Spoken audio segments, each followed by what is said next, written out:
Sizlarga savol bolalar, hammaga salom. Bolalar sizlarga savol aytaman. Topolmaganni kommentariyani bosib tashlaymiz. Kommentariy topoldim deb yozib ketamiz.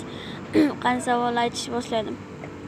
25 ming alohida qarz oldingiz. 50 ming so'm qarzingiz 50 ming so'm pulingiz bor. 45 mingga nimadir oldingiz. 5 ming qoladi. 3 ming qarz berib o'tdingiz. 3 ming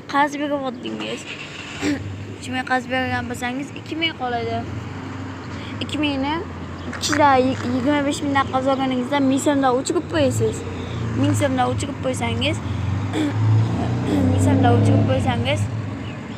keyin 24 mingdan qoladi. 28 48 haligi qarzingizni olsangiz 3 ming qarzingizni olsangiz 48 ga 3 51 qaydan 51 bo'lib qolyapti. Shuni topganlar kommentariyaga yozib ketamiz. Topoldim deb.